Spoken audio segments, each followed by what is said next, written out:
আল্লাহকে জানার জন্যে জ্ঞানের প্রয়োজন। মূর্খ যারা, অজ্ঞ যারা, তারা কখনো আল্লাহর পরিচয় সহজে পাবে না। তার কারণ, যেহেতু আল্লাহকে চিনতে গেলে জ্ঞানের প্রয়োজন আছে।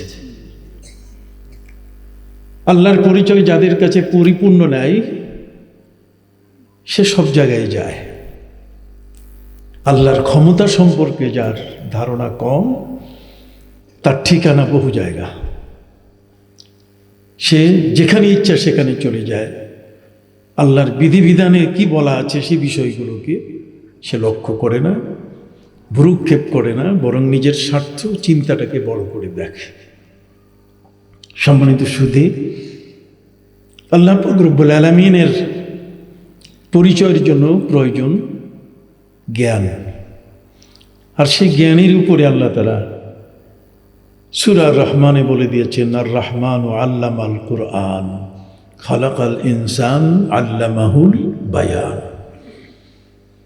যিনি রহমান, তিনি দয়া করে আমাদেরকে কোরআন দিয়ে তার পরিচয়ের ব্যবস্থা তিনি করেছেন। কোরআন না হলে আমাদেরকে অনেকেই বাইবেল দিয়ে ধোঁকা দিত, তৌরাত দিয়ে ধোঁকা দিত, বেদ পুরাণ, অথর্ববেদ সহ শ্রী ভগবদ গীতা, ত্রিপিটক, জেন্দাবেস্তা, এই ধরনের বইগুলো দিয়ে তারা আমাদেরকে প্রতারণা করত।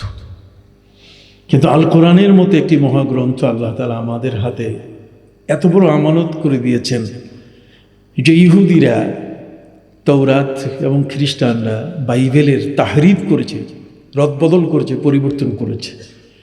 কিন্তু কোরআন সম্পর্কে আল্লাহ বলে দিয়েছিলেন, নাজিল করেছি আমি, যেহেতু ইতিপূর্বের ইতিহাস ভালো না, এর আগে পৃথিবীর ইতিহাস কি ভালো না, তারা পাইলেই নিজের মতো করে তারা পরিবর্তন করে। 30 দিনের রোজা 40 দিনে নিয়ে যায়, আর 40 দিনের রোজা 50 দিনে নিয়ে যায়, নিজের মন মতো। অতএব ধর্মগ্রন্থের উপরে হাত দিয়ে পরিবর্তন করা, এটা আল্লাহ কখনো বরদাস্ত করেন না। ধর্মগ্রন্থ নিজের মন মতো চালায় দেওয়া, এটা আল্লাহ কখনো বরদাস্ত করেন না। ধর্মগ্রন্থ নিজের মত মতো ব্যাখ্যা করা, এটাও আল্লাহ কখনো পছন্দ করেন না। সম্মানিত সুধী, যে কারণে আল্লাহ পাক রব্বুল আলামিন এই পবিত্র কোরআনের মতো একখানা গ্রন্থ, কালজয়ী গ্রন্থ তিনি আমাদেরকে দান করেছেন। এবং আল্লাহ বলছেন, এর প্রতিটি অক্ষর, এটাকে হেফাজত করার দায়িত্ব আমি আল্লাহ নিয়েছি। পৃথিবীর মধ্যে এই কোরআন যেন কোনো ক্রমে বেহেফাজত না হয়, এটাই যেন কোনো ক্রমে কোনো দুষ্ট দুরাচার যেন এর পরিবর্তন করতে না পারে। এই জন্যই আল্লাহ পাক রব্বুল আলামিন পৃথিবীর অন্যান্য আসমানি গ্রন্থ 3খানা এবং সহিফা যা আছে 100 খানা, এগুলোর কোনো হাফেজ ছিল না। কিন্তু আল্লাহ তাআলা পৃথিবীতে কোরআনের হাফেজ বানিয়ে দিয়েছেন, যে কোরআন একজন যদি পরিবর্তন করে, তাহলে লক্ষ কোটি মুসলমান তার বিরুদ্ধে দাঁড়িয়ে যাবে। অতএব যে কারণে বর্তমান পৃথিবীতে হাফেজে কোরআনের সংখ্যা হলো প্রায় 6 কোটির উপরে। 200 কোটি মুসলমান পৃথিবীতে বাস করছে আনুমানিক, কিন্তু তার মধ্যে 600 কোটি কি হাফেজে কোরআন।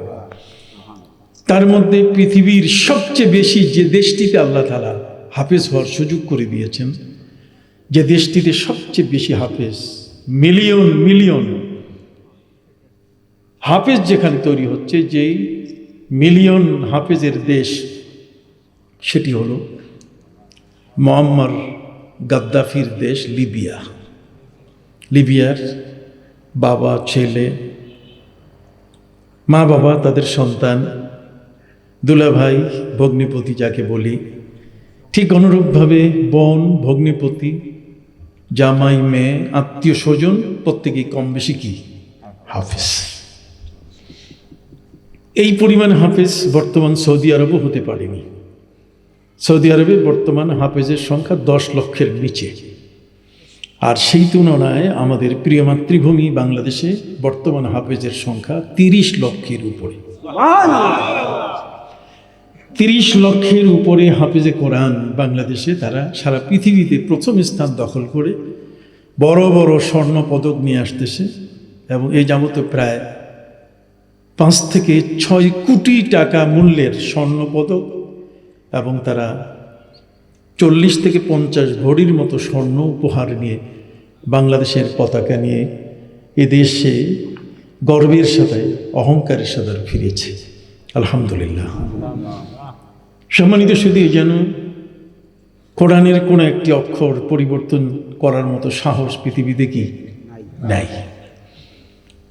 পৃথিবীর কেউ কোনো অবস্থাতেই কোরআনের পরিবর্তন করবে এই সাহসও করে না। বাইবেল পাওয়া যায় খ্রিস্টানদের 111টি দেশে, আর শ্রীভগবদ্ গীতা পাওয়া যায় সনাতন ধর্মের অবলম্বী যারা হিন্দুদের 3টা দেশ, ভারত, ভুটান এবং মরিশাস, এগুলোতে। কিন্তু আল কোরআন পৃথিবীর এমন কোনো জায়গা নেই, অঞ্চল নাই, সূর্যের উদয়াচল থেকে অস্তাচল পর্যন্ত সারা পৃথিবীতে যেখানে মুসলমান সেখানে সূরা ফাতিহা আছে। বলুন, যেখানে মুসলমান সেখানে সূরা ইখলাস, কুল হুয়াল্লাহু আহাদ আল্লাহুস সামাদ লাম ইয়ালিদ ওয়া লাম ইউলাদ ওয়া লাম ইয়াকুল লাহু কুফুয়ান আহাদ আছে কিনা? সম্মানিত শুধু পবিত্র কোরআনকে আল্লাহ এত সহজ করে দিয়েছেন, ওয়ালাকাদ ইয়াসসারনাল কোরআন ফাহাল মিন মুদ্দাকির, আই মুস্তাকির।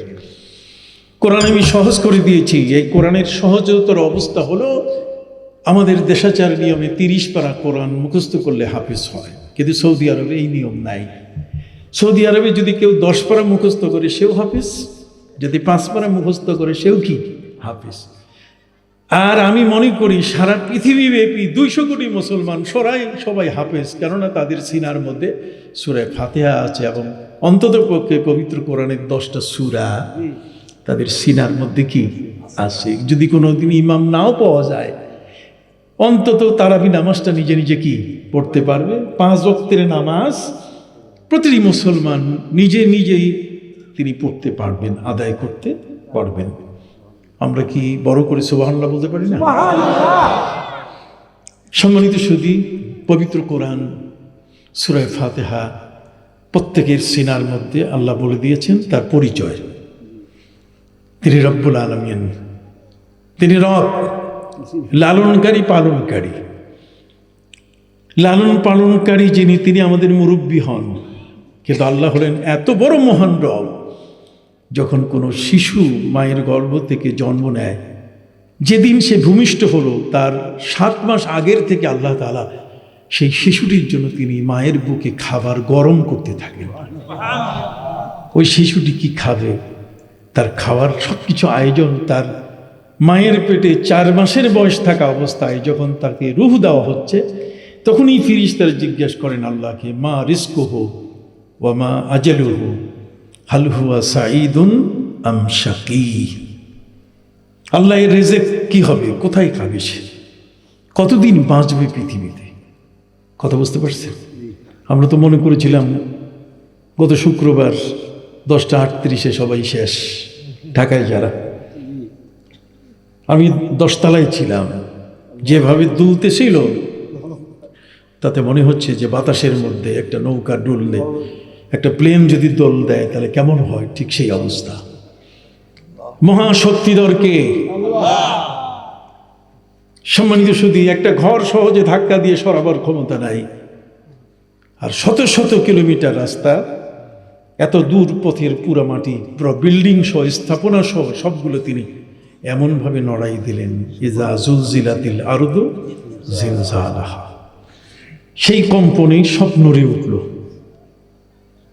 সম্মানিত সুধী, আজকে খুব সংক্ষিপ্তভাবে আমি আপনাদের সামনে আমার আলোচনাগুলো রাখব।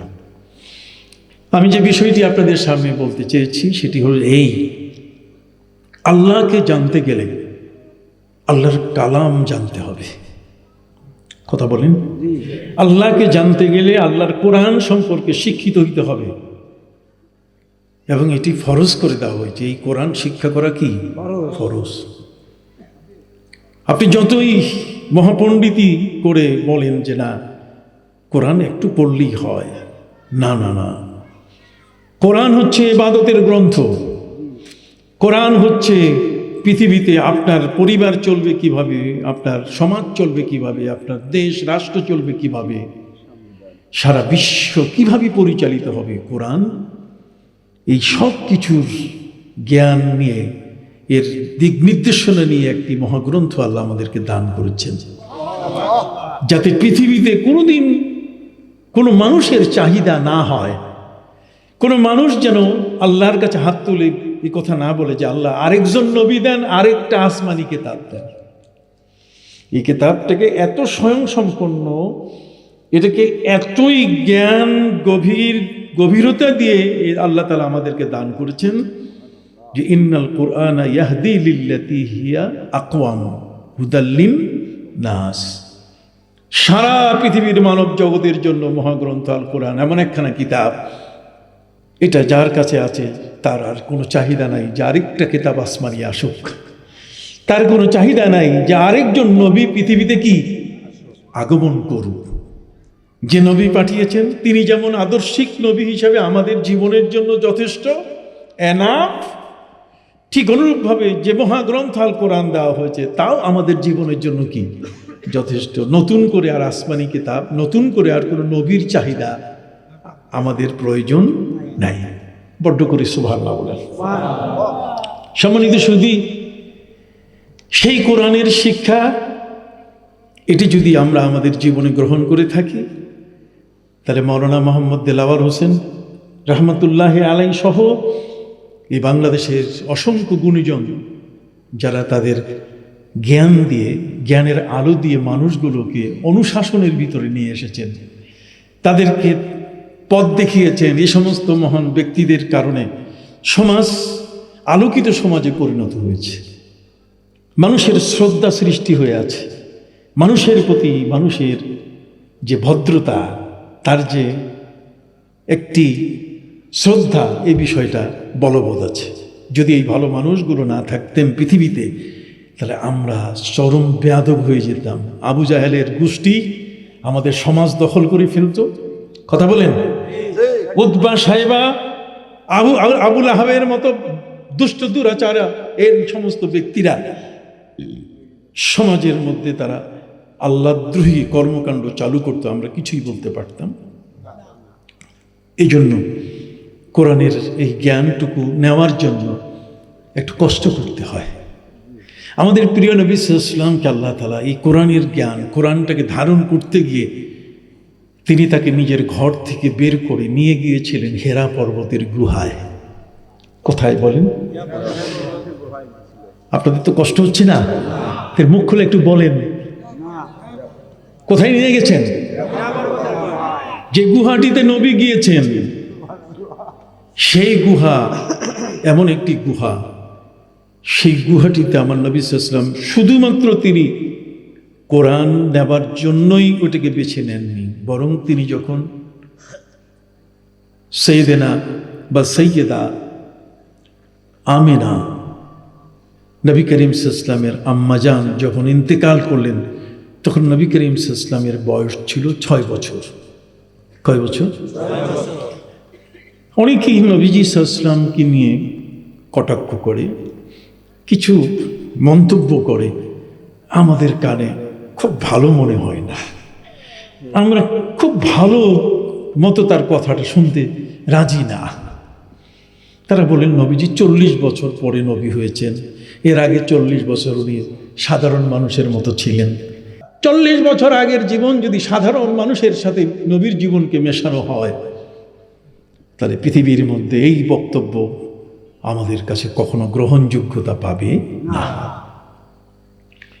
বরং কিতাবের মধ্যে আছে, আমার প্রিয় নবী সাল্লাল্লাহু আলাইহি সাল্লাম যখন মায়ের গর্ভে বাবা হারালেন, আল্লাহ পাক রব্বুল আলামিন তখন হযরতে ইসরাফিল আলাইহিস সালামকে দায়িত্ব দিলেন নবীকে দেখার জন্য।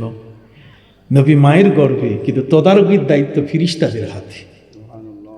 কথা কন না?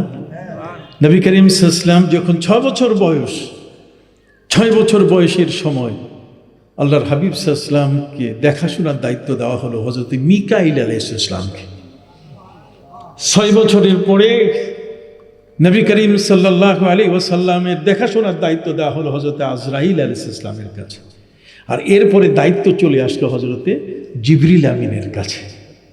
কাজেই নবীজিকে দেখে শুনে রাখার দায়িত্ব আল্লাহ তাআলা ফেরেশতাদেরকে দিয়েছেন। কথা বুঝতে পারছেন? ফেরেশতা কারে কয়? ফেরেশতা কি আপনি দেখেছেন? আমার নবীজি ফেরেশতা দেখেছেন। নবীজির পাশে এসে জিবরিল আমিন এসে বসেছিলেন। প্রিয় হাবিব সাল্লাল্লাহু আলাইহি ওয়াসাল্লাম বলেন, ইজানলি আন আখতুবাকুম, তোমরা আমাকে বলো, একটু অনুমতি দাও, তোমরা যদি শুনতে চাও তো আমি ফেরেশতা সম্বন্ধে তোমাদেরকে জানাবো। তোমাদের মনে কৌতূহল সৃষ্টি হবে যে ফেরেশতা এটা বলা হয়, কিন্তু জিনিসটা কি? ফেরেশতা বলা হয়, কিন্তু জিনিসটা কি, তাই না? পবিত্র কোরআন মজিদে আল্লাহ পাক রব্বুল আলামিন অসংখ্য আয়াতের মধ্যে ফেরেশতার কথা বলেছেন। আমার নবী সাল্লাল্লাহু আলাইহি সাল্লামকে আল্লাহ বলেন, হে নবী, ওয়াতারাল মালাইকাতা হাফিনা মিন হাওলিল আরশি ইউসাব্বিহুনা বিহামদি রাব্বিহিম ওয়া কুদিয়া বাইনাহুম বিল হাক্কি ওয়া কিলাল হামদুলিল্লাহি রাব্বিল আলামিন। সুবহানাল্লাহ। প্রিয় নবী সাল্লাল্লাহু আলাইহি ওয়াসাল্লাম বলেন, আল্লাহর সেই আরশ বহনকারী ফেরেশতা যারা, নবীজি বলেন সেই আরশ বহনকারী ফেরেশতাদেরকে আমি দেখেছি। ওই ফেরেশতাদের কানের লতি যেটা, এই যেখানে আমরা তাকবীরে তাহরিমা বৃদ্ধাঙ্গুলিটা যে পর্যন্ত নেই, এই যে কানের লতি থেকে তাদের এই কাঁত আতেকা, এটা পর্যন্ত লম্বা হলো একজন ফেরেশতার 700 বছরের রাস্তা।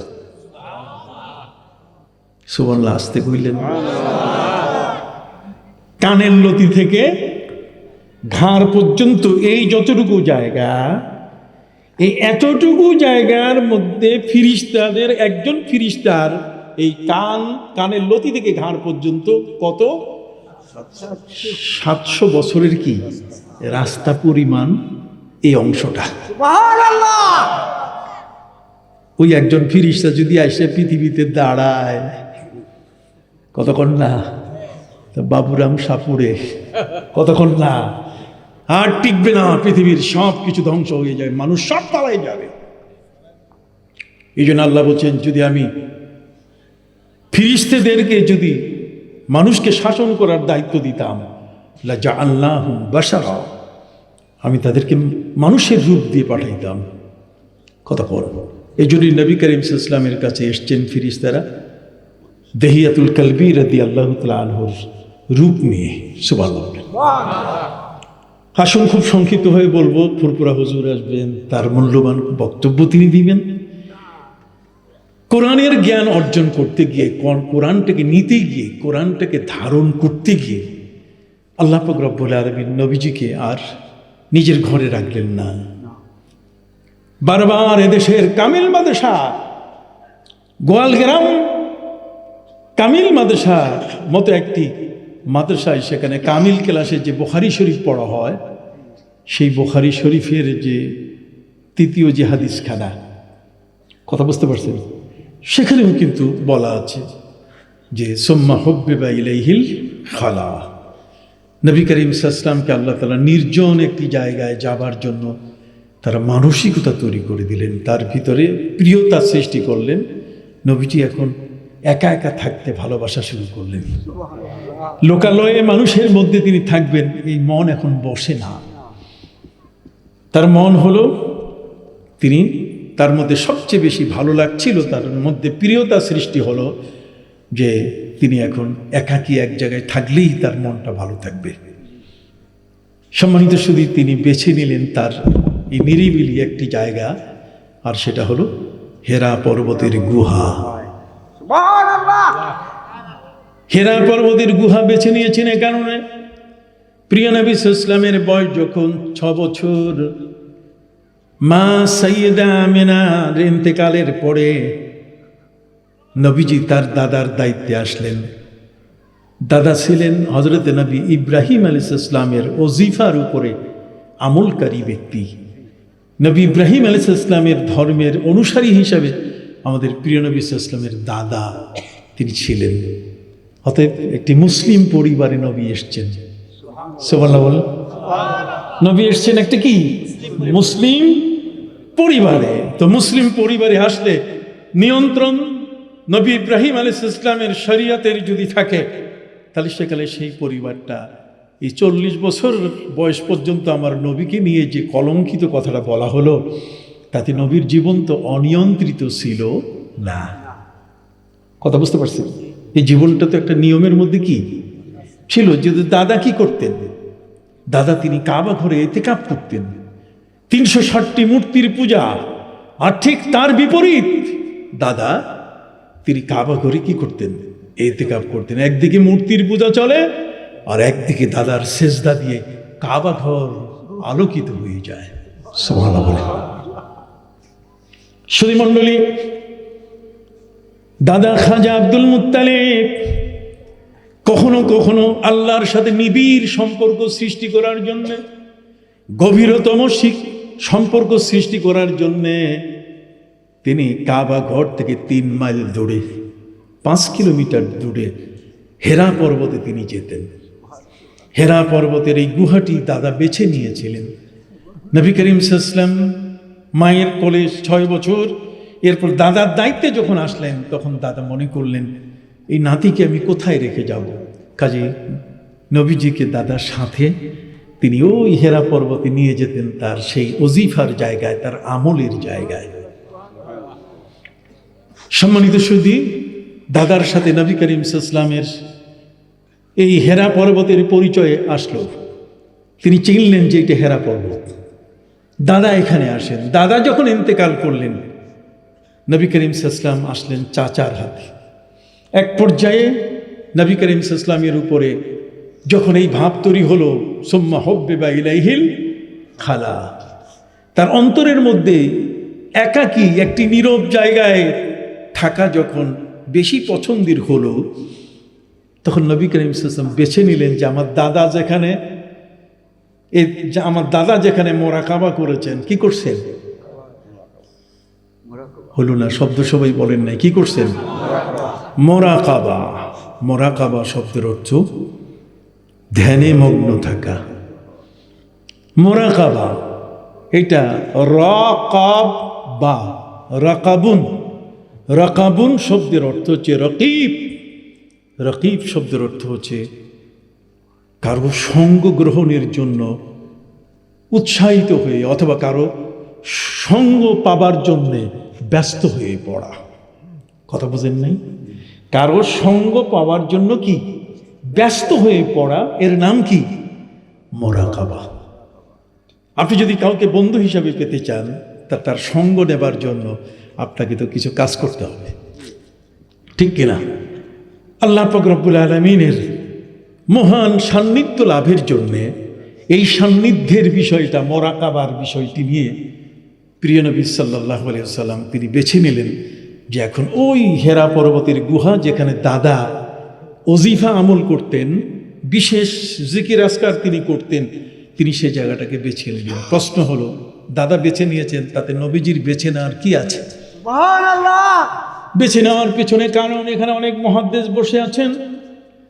বেছে নেওয়ার কারণ হলো হেরা পর্বতের সমতল ভূমি থেকে উপরে উঠতে 2100 কদম উপরে উঠতে হয়।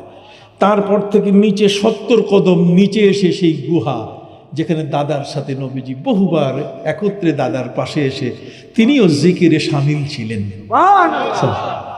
দাদার সাথে জিকিরে কি শামিল ছিলেন? নবী করিম সাল্লাল্লাহু আলাইহি ওয়াসাল্লাম কি ওখানে এই ছোট বাচ্চার মতো দৌড়দৌড়ি করছেন নাকি? না, তিনি শান্ত। নবীজির মতো এত ভদ্র, এত চমৎকার শিশু জগতের মধ্যে আর হতে পারে না। কারণ তিনি বলেছেন, আল্লামানি রব্বি ফা আহসানা তালিমি ওয়া আদ্দাবানি রব্বি ফা আহসানা তাদিবি। উত্তম জ্ঞানের শিক্ষক হলেন আল্লাহ। আল্লাহ আমাকে পৃথিবীর সর্বোত্তম জ্ঞান যেমন আমাকে শিখিয়েছেন, ঠিক সর্বোত্তম আদবেরও তিনি আমাকে তালিম দিয়েছেন। অতএব প্রিয় নবী সাল্লাল্লাহু আলাইহি ওয়াসাল্লাম দাদার সাথে নিরিবিলি জিকিরে ব্যস্ত থাকতেন। আসা যাওয়ার মধ্যে হেরা পর্বত নবীর কাছে পরিচিত হয়ে গেল।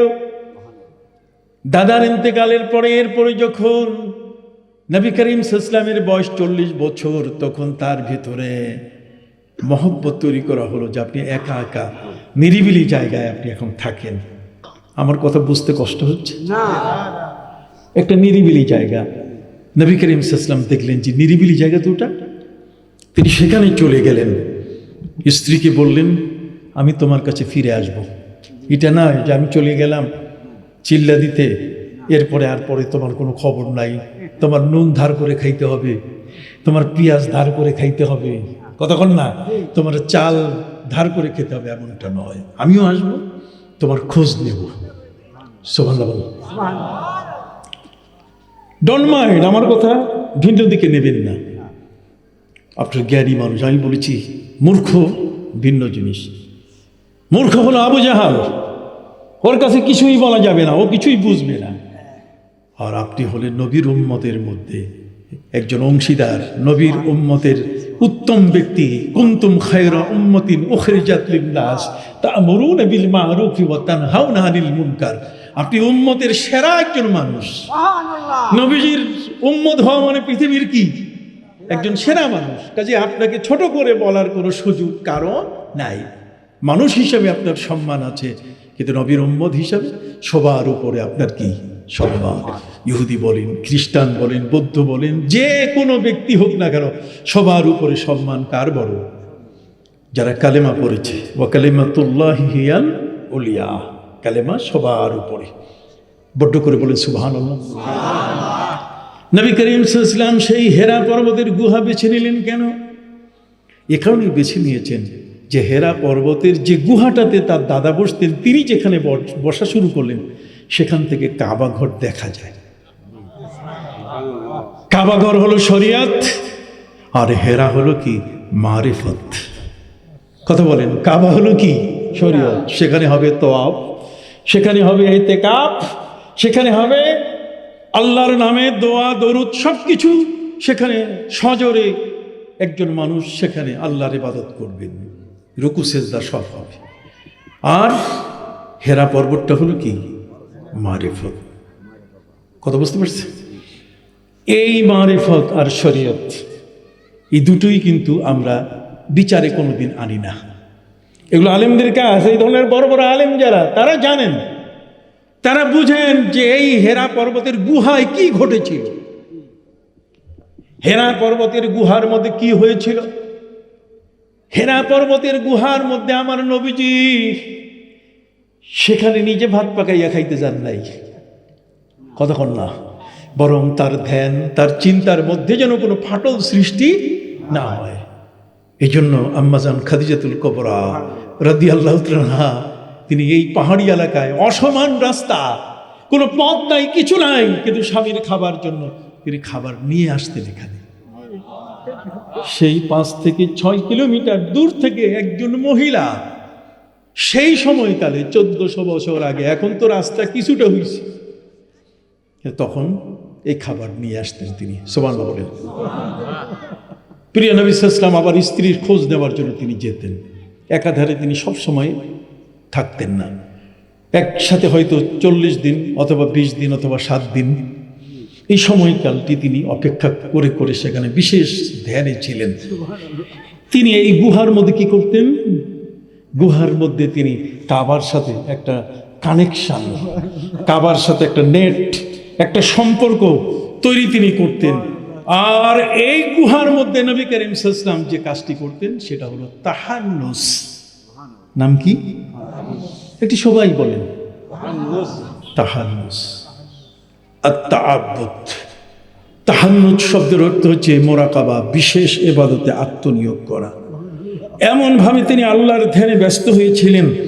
এই তাহান্নুস, ওই শুরুটাই নবী করিম সাল্লাল্লাহু আলাইহি ওয়াসাল্লামের এমন হয়ে গেল যে আল্লাহর পক্ষ থেকে তার অন্তরের মধ্যে এক আলোক ছোটা এসে এমনভাবে বিকিরিত হয়ে গেল, এমন একটা আলোর কিরণ তার সিনার মধ্যে পড়া শুরু করলো যে নবী করিম সাল্লাল্লাহু আলাইহি ওয়াসাল্লাম তখন তার এই ধ্যানের মধ্যে তিনি বুঝতে পারছেন যে আলিম বলতে গেলে, মহাজ্ঞানী বলতে গেলে বিশ্বজগতের একজন মহান স্রষ্টা। সুবহানাল্লাহ বলেন। সুবহানাল্লাহ। তিনি আলিম, তিনি বাসির। সুবহানাল্লাহ বলেন। সুবহানাল্লাহ। যদি কোনো ব্যক্তি মোরাকাবার স্তরে মোরাকাবা করতে গিয়ে যদি বিশেষ ধ্যানে যদি থাকে, তাহলে তাকে ধ্যান করতে হবে যে আল্লাহ আমাকে দেখতেছেন, আল্লাহ আমাকে কি দেখতেছেন। কর্মচারী যদি মনে করে মালিক দেখতেছে, তাহলে কর্মচারী আর কাজে ফাঁকি দিবে না। প্রিয় নবী সাল্লাল্লাহু আলাইহি ওয়াসাল্লামকে জিবরিল আমিন তিনি প্রশ্ন করেছিলেন, ইয়া রাসূলুল্লাহ মাল ইহসান, হে রাসূল ইহসান কি জিনিস? আল্লাহর নবী সাল্লাল্লাহু আলাইহি ওয়াসাল্লাম বললেন, আনতা আবুদাল্লাহা কাআন্নাকা তারা ফাইন লাম তাকুন তারাহু ফাইন্নাহু ইয়ারাক। তুমি আল্লাহর ইবাদত করবে এমন ভাবে যে যেন তুমি আল্লাহকে দেখতেছো। আর যদি তোমার কোনো কারণে আল্লাহকে দেখতে না পাও, তাহলে তুমি মনে করবে যে আল্লাহ তোমাকে কি দেখতেছে। সুবহানাল্লাহ বলে। এই যে বিষয়গুলো, এগুলো জ্ঞানের বিষয়, এগুলো নিজে নিজে বানাইয়ে তৈরি করা যায় না। সম্মানিত সুধী, প্রিয় নবী সাল্লাল্লাহু আলাইহি ওয়াসাল্লাম সেই বিশেষ ইবাদতে আত্মনিয়োগ করলেন। এই আত্মনিয়োগ করা অবস্থায় তার ভিতরে আল্লাহর এক মহা ধ্যানের জগৎ খুলে গেল। প্রিয় নবী সাল্লাল্লাহু আলাইহি ওয়াসাল্লাম বিশেষ ইবাদতে তিনি বেশ কয়েক রাত আত্মনিয়োগ তিনি করলেন। এই আত্মনিয়োগ করার পরে তারপরে সেই হেরা পর্বতের গুহায় জিবরিল আমিন হাজির হয়ে গেলেন।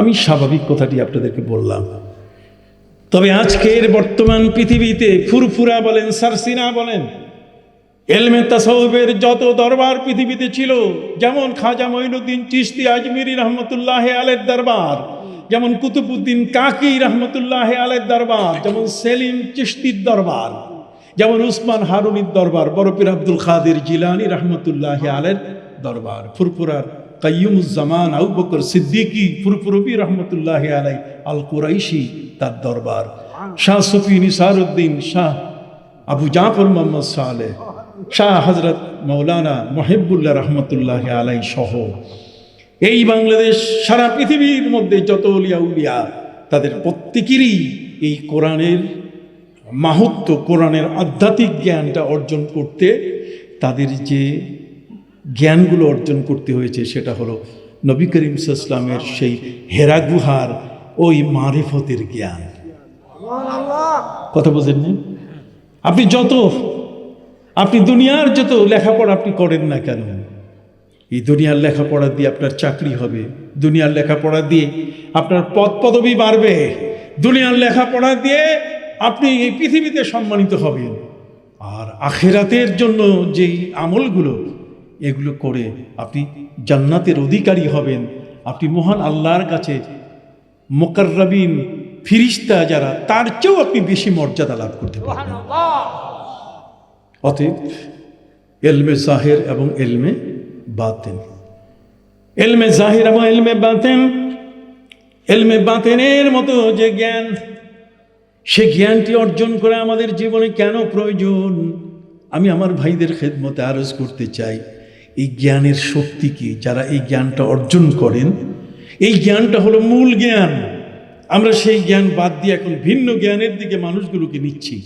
কতক্ষণ এই যে এখানে একটা দিনিয়া মাদ্রাসা আছে, কতক্ষণ না কামিল মাদ্রাসা আছে না আপনাদের পাশে গোয়ালগ্রাম, কতক্ষণ না কেন? কি দরকার ছিল? সুফি সাহেব তো এমনি সুফি সাহেব হইতে পারতেন, সরসিনা দরবার দেয়া। মাদ্রাসা করার দরকার কি? নিয়ম হচ্ছে এই, 48 মাইলের ভিতরে একটা সফরের দূরত্ব, একজন ব্যক্তি যেই দূরত্ব পার হলে সে মুসাফির হয়, 70 কিলোমিটার পথ। কথা খেয়াল করেছেন? 48 মাইল মানে কি? 70 বা 72 কিলোমিটার এই যে পথ, এই 72 কিলোমিটার ব্যাসার্ধে, 48 মাইলের ব্যাসার্ধের মধ্যে একজন আলিম থাকা ফরজে কিফায়া। একজন আলিম থাকা কি? কেন পবিত্র কোরআনের মধ্যে আল্লাহ আমাদেরকে নির্দেশ দিয়েছেন, ফাসআলু আহলাদ যিকরি ইন কুনতুম লা তা'লামুন। তোমরা যে বিষয়টা বুঝো না এটা আলেমকে জিজ্ঞাসা করো। কাজে আলেম তো থাকতে হবে। আলেম কি? এই জন্য ওলামা ইকরাম ফতোয়া দিয়েছেন। ওলামা ইকরামের মুশাইয়াত ফতোয়া হলো পড়ছে 48 মাইলের মধ্যে একজন আলেম থাকা ফরজে কিফায়া। যদি আলেম না থাকে তাহলে পুরা এই 72 কিলোমিটার ব্যাসার্ধের মধ্যে যত মানুষ আছে সবগুলো গুনাহগার হয়ে যাবে। এই জন্য ওলামা ইকরাম এই অপরাধটা থেকে, এই ধরনের অবস্থা থেকে মুক্তি পাওয়ার জন্য প্রতি জায়গায় 5 মাইল 10 মাইল পর পর আলেম তৈরির কারখানা, সুবহানাল্লাহ বলেন, আলেম তৈরির কারখানা, মাদ্রাসা আপনারা প্রতিষ্ঠা করেছেন। এটি নবী করিম সাল্লাল্লাহু আলাইহি ওয়াসাল্লামের ওই হাদিস এবং কোরআনের জ্ঞান বিতরণের তাগিদের উপরে ভিত্তি করে পয়সা কামাই করার জন্য না। কথা বল না, বেতনভোগী কর্মচারী হয়ে সেখানে নিজের পেট চালাবে এই কারণে নয়। আলেমদেরকে এই দায়িত্ব দেওয়া হয়েছে, বাল্লিগু আন্নী ওয়ালাউ আয়া। কথা বল না, ইয়ারফাইল্লাহিল্লাযীনা আমানু মিনকুম ওয়াল্লাযীনা উতুল ইলমা দারাজাত। সম্মানিত শুধু এই জন্য, জ্ঞানী যদি না হওয়া যায়, জ্ঞানটা যদি না আসে, আপনি আল্লাহকে বুঝতে পারবেন না। আল্লাহকে বুঝতে গেলে কি দরকার? জ্ঞান দরকার, ধ্যান দরকার। বলেন, দুইটা শব্দ বলেন, কি দরকার? জ্ঞান দরকার, আর কি? ধ্যানের দরকার। এই জ্ঞানটা আপনাকে আগিয়ে দিবে ধ্যানের পথে। কথা বুঝতে পারছেন? আল্লাহকে, আপনি আল্লাহকে যদি না চিনেন, আল্লাহ বলছেন আমি সাক্ষ্য দিচ্ছি, শাহিদাল্লাহু আন্নাহু লা ইলাহা ইল্লাহু ওয়াল মালাইকাতু ওয়া উলুল ইলমি কাইমান বিল কিসত লা ইলাহা ইল্লা হুয়াল আজিজুল হাকীম। সুবহানাল্লাহ। আল্লাহ সাক্ষ্য দিচ্ছেন আমি ছাড়া আর কেউ নেই। বলেন, আমি ছাড়া আর কেউ। এখন আপনি কেমনি বুঝবেন যে আমি ছাড়া কেউ নেই? এই যে সেই দিন ধাক্কাটা উনি দিলেন 21শে নভেম্বর শুক্রবার জুমার দিনে, ধাক্কাটা দিয়েছেন এমন ধাক্কা, ওই ধাক্কায় সব হাক্কা বাক্কা। কথা, ফাদ্দুক্কাতিল আরদ দাক্কা, ফাদ্দুক্কাতিল আরদ দাক্কা। জমিনটা এমন ভাবে নাড়া দিলেন সবগুলা হতচক হয়ে গেছে, কি হইতেছে, কি হইবে। ঢাকা বিশ্ববিদ্যালয়ে ছুটি, 15 দিনের ছুটি, পালাও। কথা বলেন, বিভিন্ন শিক্ষা প্রতিষ্ঠান, ঢাকা শহরের মানুষগুলোকে বলা হচ্ছে 3 দিনের জন্য হলেও পালান। 1982 সালে 5ই মে শুক্রবার, সেদিন নাকি কিয়ামত হবে। সেদিন নাকি কি কিয়ামত হবে। আমি একটি মসজিদের খতিব, তো এর আগে মানুষগুলো সব ঢাকা ছেড়ে গ্রামে চলে গেছে। কিয়ামত হয়ে যাবে। কিয়ামত হয়ে গেলে তো দেশে গিয়ে বাঁচা যাবে, কারণ ওটা ছোট ছোট ঘর, কতক্ষণ চৌচালা ঘর, দোচালা ঘর, না হলে মাঠে ময়দানে দৌড়িয়ে বাঁচা যাবে। সব পালাই গেছে। কিয়ামত হলে বাঁচা যাবে? আল্লাহ কি বলছেন? ফালা ইয়াস্তাতিউনা তাওসিয়াতান ওয়ালা ইলা আহলিহিম ইয়ারজিউন। আপনি ওই সন্তানদের জন্য ওসিয়তনামা, উপদেশনামা লিখে দিয়ে যাবেন? আপনি বাড়িতে এসে বলবেন যে তোমরা ভালো থাকো, আমি গেলাম। আপনি যে জায়গায় স্ট্যান্ড বাই দাঁড়ানো, ইন্না জালজালাতাস সাআতি শাইউন আযীম ইয়াওমা তারাউনাহা কুল্লু মুরদিআতিন আম্মা আরদাআত ওয়া তাদাউ কুল্লু যাতি হামলিন হামলাহা ওয়া তারান নাসা সুকারা ওয়া মা হুম বিসুকারা। কথা বল না, আমার আল্লাহ বলছেন ওয়া মা হুম বিসুকারা। খবরদার, সেদিন মাতাল হয়ে যাবে মানুষগুলো। দুগ্ধপায়ী শিশু মায়ের বুকের দুধ ছেড়ে দেবে, গর্ভস্থ শিশু খসে পড়ে যাবে, মানুষগুলো মাতাল হয়ে যাবে। কি ভয়ানক দুর্যোগ হবে। কথা কর, পালাইয়া কি বাঁচা যাবে? তাহলে আল্লাহ মহাশক্তিধর, তিনি কি করছেন? এই যে পৃথিবীটা তৈরি করলেন কিভাবে? পৃথিবীটা আমরা ঝগড়া করি, আল্লাহ আরশে আর রহমান ও আল্লাহ আরশি ইস্তাওয়া, আল্লাহ আরশের উপর আছে। একদল বলছে যে আল্লাহ আরশে আছে, যা পারো করো। মানে উনি চুপ করে ওনার জগৎ উনি চালাইতেছেন, তোমার দিকে অত নজর নাই। নাউজুবিল্লাহ। কথা বলেন আল্লাহ কোথায়? এই বিশাল একটা প্রশ্ন। আল্লাহ সর্বশক্তিমান কিনা প্রশ্ন উঠে গেছে। কথা বোঝেন নাই? ইন্নাল্লাহ আলা কুল্লি শাইইন কাদির।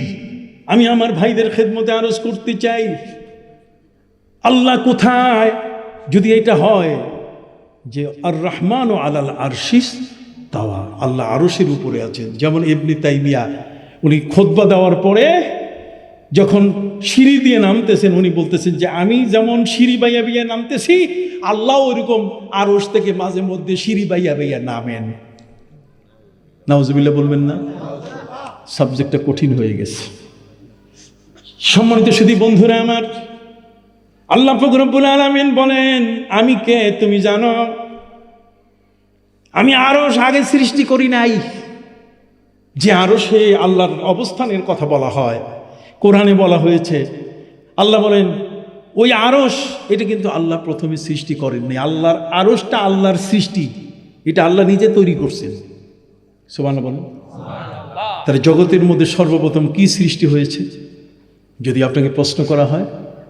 এই জ্ঞান কোনো বিজ্ঞানী, পৃথিবীর মধ্যে কোনো ভূতত্ত্ববিদ, পৃথিবীর মধ্যে কোনো সৌরবিদ, পৃথিবীর মধ্যে কোনো জ্যোতির্বিদ, কারো ক্ষমতা নাই বলার। বরং আল্লাহ পাক রব্বুল আলামিন তিনি বলছেন, আইন্নাকুম তাকফুরুনা বিল্লাযী খালাকাল আরদা ফি ইয়াওমাইন। তোমরা কি তোমাদের সেই রবকে অস্বীকার করো যেই মহান স্রষ্টা 2 দিনে এই জমিন পৃথিবীটা সৃষ্টি করেছেন? কয় দিনে? 2 দিনে করেছেন। তারপরে সামনে আল্লাহ বলছেন সুম্মা জাআলা ফিহা রাওয়াসিয়া। কথা কন না? এরপরে তিনি পাহাড় তৈরি করলেন। তারপরে কি করলেন? ওয়া বারাকা ফিহা, এর মধ্যে বিভিন্ন প্রকার বরকতের জিনিস সৃষ্টি করলেন। শুধু তাই নয়, ওয়া কাদ্দারা ফিহা ফি আরবাতি আইয়াম। কথা কন? আর 4 দিনের মধ্যে আল্লাহ তাআলা এই জমিনে কোন ফসলটা হবে, এই জমিনের মধ্যে কোন গাছটা হবে, পৃথিবীর মধ্যে কোন জিনিসটা দরকার, এর স্বর্ণ রূপ্য মণি মুক্তা, কথা কন, এই সবগুলো পাহাড় নগর সাগর যা আছে সবগুলো আল্লাহ তাআলা সৃষ্টি করলেন। কত? কয় দিনে? 4 দিন। ফি আরবাতে আইয়াম। আল্লাহ বলছেন ফি সিত্তাতে আইয়াম। কথা কন না? আল্লাহু খালাকাস সামাওয়াতি ওয়াল আরদ ফি সিত্তাতি আইয়ামিন সুম্মা ইস্তাওয়া আলাল আরশ। এরপর আল্লাহ আরশের উপরে উঠেছেন। সম্মানিত শুধু এই মাটিটাকে আল্লাহ তৈরি করলেন কি দিয়া? এইভাবে যদি একের পর এক প্রশ্ন আপনি তুলেন, তাহলে আপনি দেখবেন আস্তে করে মাথাটা নত হয়ে যাবে। ফাবি আইয়ি আলাই রাব্বিকুমা তুকাজ্জিবান।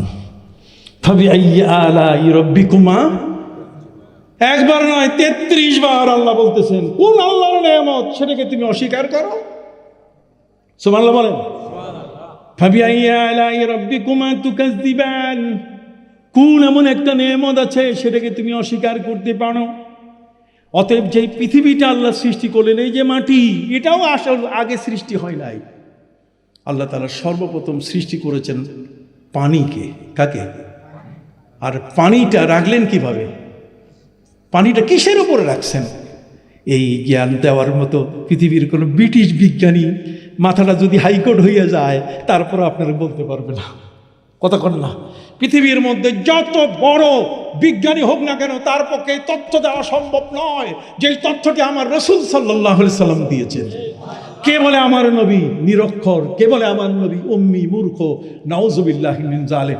কে বলে আমার নবী ওয়াজাদাকা দাল্লান ফাহাদা, নবী অনবহিত নবী, তিনি কোনো জ্ঞান রাখেন না। নাউজুবিল্লাহি মিন যালিক। কথা কি খেয়াল করেছেন? আপনি কি বেজার হইতেছেন নাকি মনে মনে? লাভ কি বেজার হইয়া? সত্য কথা। সম্মানিত সুধী বন্ধুরা আমার প্রিয় নবী সাল্লাল্লাহু আলাইহি ওয়াসাল্লাম তিনি বলেন, এই পানিটা আল্লাহ সৃষ্টি করেছেন, সেই পানিটা এটা কিসের উপরে ছিল? বলা হয়েছে পানিটা এটাকে আল্লাহ তাআলা রেখেছেন হাওয়ার উপরে, বাতাসের উপরে। বাতাসের উপরে কি? সুম্মা জাআলাল মা আলাল হাওয়া। হাওয়া এটা আরবি শব্দ। কথা বুঝতে পারছেন? হাওয়া যে বাতাস, এই বাতাসটার উপরে আল্লাহ তাআলা কি রাখছেন? পানিটাকে। আর সেই পানিটাকে জমাট করলেন, পানিটাকে কি করলেন? তার মধ্যে ঢেউ তৈরি করে দিলেন, যে ঢেউয়ের কারণে ফেনা তৈরি হলো। আর ফেনা তৈরি হওয়ার পরে আল্লাহ মাটি তৈরি করলেন। মাটি তৈরি করে সুম্মা জাআলা ফিহা রাওয়াসিয়া ওয়াল জিবালা আওতাদা, তিনি সেখানে পাহাড় গেড়ে দিলেন, পেরেক মেরে দিলেন, শান্ত হয়ে গেল। ফিরিস্তারা দেখে অবাক, ইয়া রাব্বি হাল মিন খালকিকা শাইউন হ্যাঁ খায়রুম মিন যালিক আশাদ্দু মিন যালিক। আল্লাহ, এই যে পানি, এই সাগরের পানি, এটা শুধু ঢেউ খেলতেছে, সেই ঢেউ খেলা পানিগুলোকে আপনি ফেনা বানালেন। আর ফেনা বানাবার পরে যখন নড়তেছে, এটাকে আপনি শান্ত করলেন কি দিয়া? পাহাড় দিয়া। আল্লাহ, এর চেয়েও কি শক্তিশালী কিছু আছে? পাহাড় তো বিশাল শক্তি, বাতাসের উপরে পানি। সুবহানাল্লাহ। বাতাসের উপরে কি? আমরা সৃষ্টি হয়েছে কি দিয়ে? পানি দিয়ে। পানি দিয়ে। আল্লাহ বলছেন ওয়াজআলনা মিনাল মাই কুল্লা শাইইন হাইয়িন। কুল্লা শাইইন হাইয়িন, প্রত্যেকটা জীবন্ত সব কিছু আল্লাহর আরশও তৈরি হয়েছে পানি দিয়া। কি দিয়ে? পানি দিয়ে। আসমান তৈরি হয়েছে পানি দিয়ে, জমিন তৈরি হয়েছে পানি দিয়ে। আর মানুষকে আল্লাহ তাআলা তৈরি করেছেন এই পানিটা, এই জমিনের মধ্যে গাছপালা দিয়ে যা খায়, এইটাই পানিটার ভিতরে ঢুকে, এই পানিটা দিয়েই আমার স্ত্রী গর্ভবতী হয়, এটা দিয়ে আমি সন্তান হয়ে পৃথিবীতে আগমন করি। সুবহানাল্লাহ বলে, কি চমৎকার কথা আল্লাহর পবিত্র কোরআনে। হ্যাঁ, সম্মানিত শুধু কে এই তথ্য আপনাকে দেবে? এটা ডেল কার্নেগি আপনাকে দেবে না, কতক্ষণ না। এটা মাও সেতুন আপনাকে দেবে না, আলবার্ট আইনস্টাইন আপনাকে দেবে না।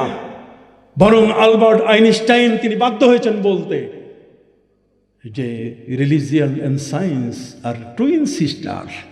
তিনি বলছেন ধর্ম আর বিজ্ঞান দুইটা যমজ বোন। কথা বুঝে গেছে? ধর্ম ছাড়া কোনোদিন বিজ্ঞান পৃথিবীতে টিকে থাকতে পারবে না। কথা বুঝতে, বিজ্ঞানের এমন কোনো ধারা নাই যেই ধারায় আপনি যখন কথা বলবেন সেই বিজ্ঞানের ধারাটি পবিত্র কোরআনে খুঁজে পাওয়া যাবে না। আল্লাহ বলছেন মা ফররাতনা ফিল কিতাবি মিন শাই, আমি কোরআনের মধ্যে কোনো কিছুর আলোচনা বাকি রাখি নাই। আপনি কি বুঝতে পারছেন বাবা? সম্মানিত সুধী বন্ধুরা আমার, এই জগতের মধ্যে বাতাসের উপরে কি? সবাই বলতেছেন না, বাতাসের উপরে কি? আমি সুর দিয়ে আওয়াজ করতে পারি না, এই জন্যই বোধহয় আপনারা বেজার। হ্যাঁ, আমি কি আর আমি তো সিনেমা দেখি না যে কার নাম বলবো। কথা বলছেন নাই, আমার তো সেই সিনেমা দেখা অভ্যাস নাই, কাজে রসালো কথা বলা আমার পক্ষে সম্ভব নয়। কথা বুঝতে পারছেন? হাওয়ার উপরে কি? আর পানিটাকে আল্লাহ তাআলা মাটি বানালেন। কি বানালেন? মাটি বানালেন। এই মাটি বানাইয়া এই মাটিটাকে আল্লাহ পাক রব্বুল আলামিন তৈরি করে সেই মাটিটাকে স্থির করলেন পানির উপরে, হাওয়ার উপরে পানি। আর সেই পানির ঢেউটাকে আল্লাহ তাআলা থামাই দিলেন কি দিয়া? কি বুঝে আসছে? বিজ্ঞানীরা এর বাইরে আজ পর্যন্ত মুখ খুলতে পারে নাই। নো সাউন্ড, কোনো কথা নাই। বরং তারা বলছে যে আল্লাহ ইজ ওভার থিংস কমিটমেন্ট। আল্লাহ পাক রব্বুল আলামিন তিনি এমন কমিটেন্ট, তিনি এমন যে আল্লাহ পাক রব্বুল আলামিনের ক্ষমতা সবার উপরে। এই ক্ষমতাটাকে যদি আপনি ধ্যানে নিয়ে আসেন হেরা পর্বতের গুহায়, আপনি যদি নিয়ে আসেন আপনি আপনার সেই নীরব নিরিবিলি জায়গায়, তাহলে কাবার সাথে আপনার এক আত্মার বন্ধন তৈরি হয়ে যাবে। শরীয়তের একটা আমলও আপনার থেকে বাদ যাবে না, যেহেতু আধ্যাত্মিকতার সেই আলো দিয়ে শরীয়তের নামাজ রোজা আপনার কাছে মহাপবিত্র মনে হয়েছে। আপনার রুকু সেজদার দাম আল্লাহর কাছে কত বড় এটা আপনার সিনার মধ্যে এসে গেছে। আপনার অন্তরের মহাপবিত্রতা, আপনার অন্তরের মধ্যে স্বচ্ছতা, আল্লাহর মারিফত আপনাকে প্রমাণ করে দিচ্ছে যে রুকু এবং সেজদার মূল্য কোটি কোটি গুণে বেশি। কোটি কোটি গুণে কি বেশি, নাহলে আপনি বুঝতেই পারতেন না। এটা বুঝতে গেলে রুকুর মূল্য কত, সেজদার মূল্য কত, নামাজের কেরাতের মূল্য কত, নামাজের আত্তাহিয়াতের মূল্য কত। সুবহান রাব্বিয়াল আযীম, সুবহান রাব্বিয়াল আলা, এটার মূল্য কত, এটা অন্তর্চক্ষু খুলে না গেলে আপনি তার মূল্যটা বুঝবেন। আর যখনই মূল্য বুঝবেন তখন দেখবেন ঢোল যদি বাজে রুকুতে ভুল হবে না। কথা বল, যদি নর্তকী নাচে আর উলুধ্বনি দেয় সেজদায়, আপনার কোনো রকম তসবিতে ভুল হবে না। আপনি কি বুঝতে পারছেন? তাহলে সেই দেয়ালটা তৈরি করতে গেলে আধ্যাত্মিকতার চাদর, একটা বিশাল দেয়াল আপনাকে তৈরি করতে হবে। ওই দেয়ালটা তৈরি করে দেন এই সমস্ত অলিয়া উলিয়া পীর মাশায়েখ। সুবহানাল্লাহ, আল্লাহর ওলিরা সেই দেয়ালটা তৈরি করে দেন, যাতে করে আপনার কানে উলুধ্বনি আসলো মনে হবে নাথিং। কি হবে? নাথিং বুঝেন? কিছুই না। ঠিক আছে, যে যেদিকেই আপনাকে আহ্বান করুক মনে হবে নাথিং, ও কিছু না। সে যত বড় বিদ্বান হোক না কেন, যদি আমাকে ডাক দেয় তার সেই বাণী আমার কাছে কি মনে হবে? নাথিং, এটা কিছু না। যেহেতু আল্লাহর মহাজ্ঞানের ভান্ডার আমার সিনার মধ্যে প্রবেশ করেছে, আমার সিনাটি এখন আল্লাহর কোরআন দিয়ে দগদগ করছে, এবং প্রতিটি মুহূর্তে সেই জ্ঞানের আলো দিয়ে আমার গোটা শরীরের মধ্যে স্পন্দন তৈরি হচ্ছে। আমার প্রতিটি পশমে পশমে, প্রতিটি পরতে পরতে আল্লাহর ধ্যান, আল্লাহর ভালোবাসা প্রকাশিত হচ্ছে। তখন আর আমাকে কারো কাছে বিক্রি করার কোনো সুযোগ নাই। আমাকে আর কোনো জায়গায়, কোনো অপবিত্র জায়গায়, কোনো হারাম জায়গায়, কোনো শিরকের জায়গায় নেওয়ার মতো ক্ষমতা কারো নাই। যেহেতু আমার মধ্যে আল্লাহর সেই প্রবল বিশ্বাসটা আমাকে নির্ভরশীল করে ফেলেছে আল্লাহর প্রতি, আর কারো প্রতি আমাকে নির্ভরশীল করে নাই। দুনিয়া ছেড়ে দেব কিন্তু আল্লাহকে ছাড়বো না। জোরে বলেন, দুনিয়া ছাড়বো কিন্তু আল্লাহকে কখনো কি ছাড়বো না। আল্লাহু আকবার বলেন। তিনি মহান। কেন এই তাকবীর? আল্লাহু আকবার, তিনি যে সর্বমহান, এই তাকবীর কেন সর্বোচ্চ? এটা এর পেছনে কারণ হলো এই যে আপনাকে বুঝতে হবে। সম্মানিত সুধী বন্ধুরা আমার, যে কারণে ফিরিস্তারা আল্লাহর এই সৃষ্টি নগদ এইমাত্র ঢেউয়ের ফেনাগুলো একত্রিত করে মাটি তৈরি হলো, আর মাটি হওয়ার পর এরপরে সেটা থেমে গেল। ফিরিস্তারা অবাক হয়ে গেছে, এটা তো থামার কথা না। হাওয়ার উপরে পানি, আর পানির মধ্যে ঢেউ, তরঙ্গ। এই তরঙ্গটা এটা থেমে গেল কি করে? পাহাড়ের এত বড় শক্তি। ফিরিস্তারা জিজ্ঞেস করলেন, ইয়া রব, হাল মিন খালকে কাশাইয়ুন আসাদ্দ মিন যালিক, এটা কি এর চেয়েও শক্তিশালী কিছু আছে? আল্লাহ বলছেন আছে, আমি খালি পাওয়ার দেখাচ্ছি তোমাদেরকে, পাওয়ার, সুপ্রিম পাওয়ার এখনো দেখাই নাই। কথা বল না, সুপ্রিম পাওয়ার। সুপ্রিম পাওয়ার কি? ইজা আরাদা শাইয়ান আন ইয়াকুলা লাহু কুন ফায়াকুন, হও, হয়ে যায়। সুবহানাল্লাহ বলেন, হও, হয়ে যায়। সেই সুপ্রিম পাওয়ারটা আর একটু পরে। সম্মানিত সুধী বন্ধুরা আমার, একজন ফিরিস্তা নয়, লক্ষ ফিরিস্তা আল্লাহকে জিজ্ঞাসা করছে যে আল্লাহ কেমনে মাটি থেমে গেল? এর চেয়ে শক্তিশালী কি? পাহাড়ের চেয়ে শক্তিশালী আছে? আল্লাহ বলছেন আছে, আর সেটা হলো আল হাদিদ, লোহা। লোহা দিয়ে পাথর ভাঙ্গা যায়। পৃথিবীর সমস্ত পাহাড় সুড়ঙ্গ করে, টানেল করে, এগুলো লোহা দিয়ে কেটে কেটে। কথা বুঝে গেছে? ফিরিস্তারা জিজ্ঞেস করলেন, ইয়া রব, হাল মিন খালকে শাইয়ুন আসাদ্দু মিন যালিক, লোহার চেয়েও কি শক্তিশালী আছে? আল্লাহ বলেন, হ্যাঁ আছে তো। সেটা হলো আগুন। যত বড় শক্তিশালী লোহা হোক না কেন, আন্নার, আগুন যদি আগুনে ফেলে দেওয়া হয় তাহলে শেষ। ওই লোহার আর শক্তি, পাওয়ার শেষ। ফিরিস্তারা জিজ্ঞাসা করলেন, ইয়া রব, হাল মিন খালকিকা শাইয়ুন আসাদ্দু মিন যালিক, এর উপরেও শক্তিশালী আছে কি? আল্লাহ বলেন আছে, সেটা হলো আলমা, পানি। দেখেন তো, এই যে নির্বাপন, আগুন ধরলে পানি মারে, ফায়ার ব্রিগেড এসে আপনার পানি দিয়ে সেটাকে নেভাচ্ছে। এই বিজ্ঞান তো ইসলাম দিয়েছে, কোরআন দিয়েছে। কোরআনের জ্ঞান দিয়েই তো আমরা আজকে চলি, কিন্তু ওরা স্বীকার করে না। কথা বল না, ওরা কি স্বীকার করে না? এই জন্য এই স্বীকার করাবার জন্যই আপনাকে, আপনার সন্তানটাকে এই ধরনের আলেম, মৌলানা আব্দুল কাইয়ুম সাহেবের মতো আলেম, এই ধরনের বড় বড় আলেম তৈরি করার জন্য এই দিনিয়া মাদ্রাসা প্রতিষ্ঠিত হয়েছে।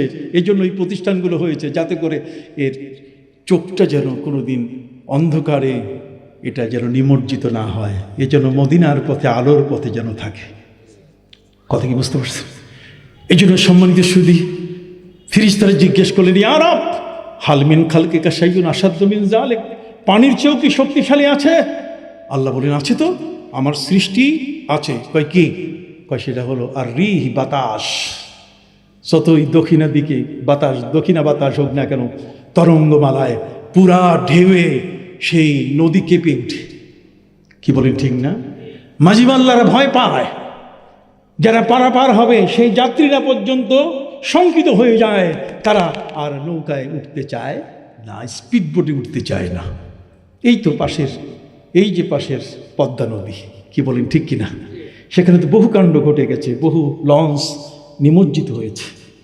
কথা কি বুঝতে পারছেন? ফেরেশতারা জিজ্ঞাসা করে বলেন যে পৃথিবীর মধ্যে এই পাহাড়ের চেয়ে শক্তিশালী লোহা, লোহার পাওয়ার বেশি, লোহার চেয়ে বেশি পাওয়ার হলো আগুনের, আগুনের চেয়ে বেশি শক্তি হলো কার মধ্যে? পানি। আর পানির চেয়ে বেশি শক্তি কার? বাতাস। বাতাস। এর চেয়েও কি কোনো শক্তিশালী কেউ আছে?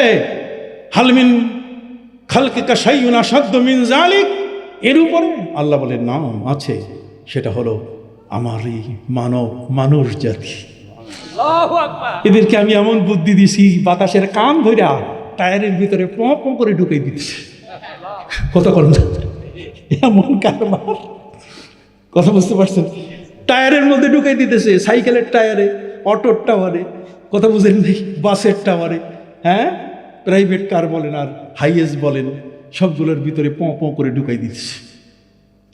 আল্লাহ তাআলা মানুষকে এমন ক্ষমতা দিয়েছেন, যেই ক্ষমতার মাধ্যমে সে আগুনটাকে ধরে দিয়াশালের মেসকাঠির ভিতরে মাথার মধ্যে বন্দি করে দিয়েছে। ঠাস করে দিলে আগুন জ্বলে, তার আগে চুপচাপ পকেটের মধ্যে আগুন নিয়ে চলতেছে। সুবহানাল্লাহ বলেন। এরপরে আল্লাহর কাছে ফেরেশতা জিজ্ঞেস করেন যে আল্লাহ এর চেয়ে তো আমার শক্তি।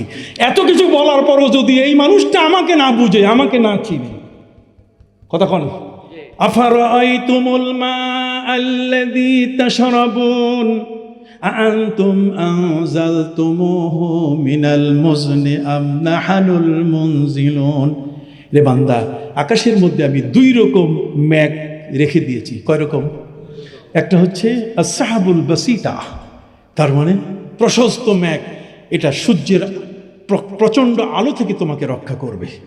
আরেকটা হচ্ছে as-sahabur rukama, তার মানে যেটা বর্ষণকারী মেঘ, এটাকে যখন অর্ডার দিব আমি, তখন এসে এই গোয়ালগ্রাম এলাকায় বর্ষণ শুরু করে দিবে। ওটাও আমার নিয়ন্ত্রণে। তাহলে আমার হায়াত মউত ওয়ায়াসআলুনাকা আনির রূহ কুলির রূহু মিন আমরি রাব্বি, সবগুলো যখন নিয়ন্ত্রণে সেই মহান আল্লাহর, তাহলে তার ছাড়া ফাফিরু ইলাল্লাহ, আল্লাহর কাছে পালানো ছাড়া, আল্লাহর দরবারে হাজিরা দেওয়া ছাড়া, আল্লাহর কাছে নিজেকে অর্পণ করা ছাড়া আর কোনো বিকল্প ব্যবস্থা নাই। আছে? জোরে বলেন আছে কি? সম্মানিত শুধু এই জন্য আপনি আল্লাহর কাছে চলে আসবেন। পৃথিবী নাথিং, ফাআম্মা মান তাগা ওয়া আসারাল হায়াতাদ দুনিয়া। আজকে যেগুলোকে আপনি বলছেন, এগুলো আপনার সব কিছু, আপনার দালান কোঠা বাড়ি, কি ল্যান্ডের ব্যবসা, আপনি ইয়ের ব্যবসা করবেন, কি প্লটের ব্যবসা, আপনি ফ্ল্যাটের ব্যবসা করবেন, ধাক্কা দিয়ে দিয়েছে পুরা, সবাই টাকা পকেটের মধ্যে দিয়ে দিছে। কথা বল না, সবাই টাকা রাখছে কোথায়? পকেটে। না, এখন দেওয়া যাবে না, আগামী 10 তারিখের আগে নাকি আরেকটা হবে। আর সেইটাতে যদি আমার সেই প্রজেক্টের দেওয়া টাকা যদি সবগুলো শেষ হয়ে যায়, ওটা ভুন্ডুল হয়ে গেলে তো আবার শেষ। অথচ একটা আশার উপরে আমরা বেঁচে আছি। আপনি কি আমার কথাগুলো বুঝতেছেন? সম্মানিত সুধী বন্ধুরা, আমার ফাআম্মা মান তাগা ওয়া আসারাল হায়াতাদ দুনিয়া, আপনি সীমা লঙ্ঘন করছেন, টাকা পয়সা চুরি করছেন, লুটপাট করছেন, ঘুষ খাচ্ছেন, তারপরে সুদ খাচ্ছেন, আপনি প্রতিবেশীকে আপনি আঘাত করছেন, প্রতিবেশীর জমিনটা আপনি জবরদখল করছেন, কতক্ষণ না, আপনি আপনার বোনের সম্পদ দিচ্ছেন না, আপনি আপনার ফুপুর সম্পদ দিচ্ছেন না। কতক্ষণ?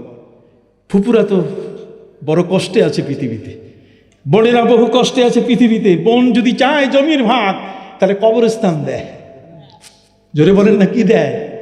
কবরস্থানে কিছু পাওয়া যায়? কিছু পাওয়া যায় না। কথা বোঝেন নাই? কুয়া দেয়। আমি বলি বাঁশের মুড়া দেয়, বাঁশ যেখানে হয় মুড়া দেয়, কিচ্ছু হয় না। ধান, অন্য কোনো উৎপাদনের কোনো সুযোগ নাই। এই জন্য সম্মানিত সুধী, আল্লাহ পাক রব্বুল আলামিন তিনি বলছেন সুম্মা কাযাহুন্না ইলাস সামাওয়াত। আল্লাহ তাআলা সেই আসমান, এই জমিন, আসমানটাকে তিনি তৈরি করলেন 2 দিনে, কথা কন না, আর বাকি ওগুলো কয় দিন? 4 দিন। এই দুইটা একসাথে। সুম্মা দুহিয়াতিল আরদ, পৃথিবীটাকে ফিরিস্তাদের বললেন এটাকে টানো স্পঞ্জের মতো, এটা যেন লম্বা হয়।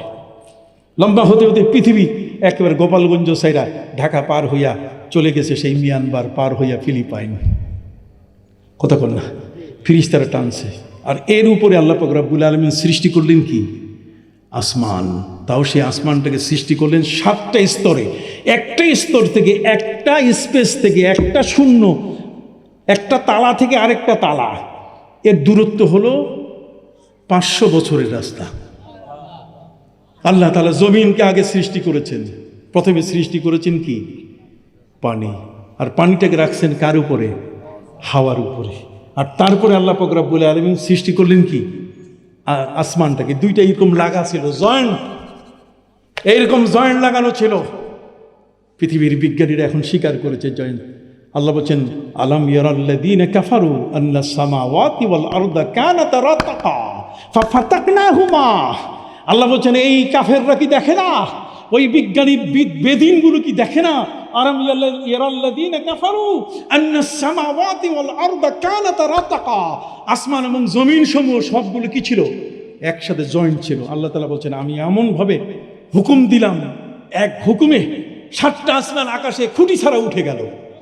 যারা বলেন সুবহানাল্লাহ। 7 আসমান খুঁটি ছাড়া কি উপরে উঠে গেল।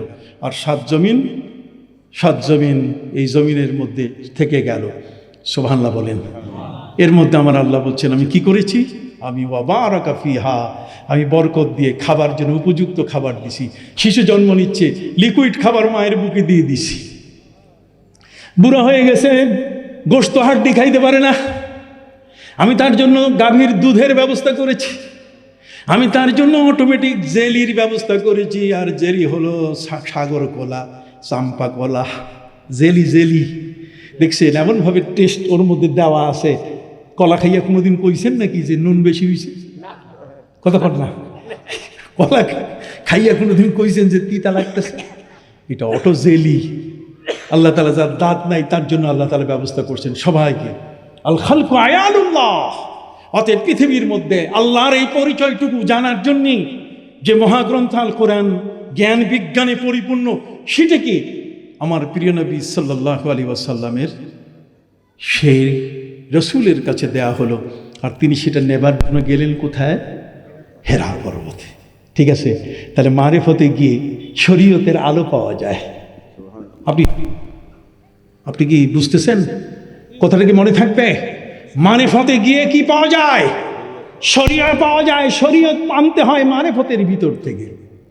কথা বোঝেন? মারিফতের ভিতর থেকে শরীয়তটা যখন আসবে তখন সেটা হবে পরিষ্কার, সেটা হবে পবিত্র, সেটা হবে স্বচ্ছ, সেটার মধ্যে কোনো কালিমা থাকবে না। কারণ আধ্যাত্মিকতার চক্ষুটা অনেক শক্তিশালী। কতক্ষণ আধ্যাত্মিকতার চক্ষুটা কি শক্তিশালী? কিরকম বলবো? একটা উদাহরণ বলবো। হযরত আবু হুরায়রা রাদিয়াল্লাহু তাআলা আনহু, তিনি বাহরাইনের গভর্নর পদে যখন তার কার্যক্রম পরিচালনা শুরু করলেন, হযরতে আবু হুরায়রা খুব সুফি একজন ব্যক্তি। বাহরাইনের যখন তিনি গভর্নর হলেন, বুঝেন নাই গভর্নর কারে কয়?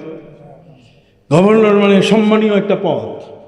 গভর্নর মানে একটা বড় মাপের সম্মানের পদ। আর ওই যুগের গভর্নর মানে দেশের পরিচালক। কথা কয় তো দেশের পরিচালক হিসাবে হযরত আবু হুরায়রা রাদিয়াল্লাহু তাআলা আনহু তিনি দেশ পরিচালনা করছেন বাহরাইন। সকাল এবং সন্ধ্যা তার ডিউটি পালন শেষ করে যখন সন্ধ্যা হয় তখন তিনি জঙ্গলের লাকড়ি কেটে মাথার মধ্যে বোঝা রেখে তিনি এগুলো মানুষের দুয়ারে দুয়ারে বিক্রি করতেন। সুবহানাল্লাহ বলবেন।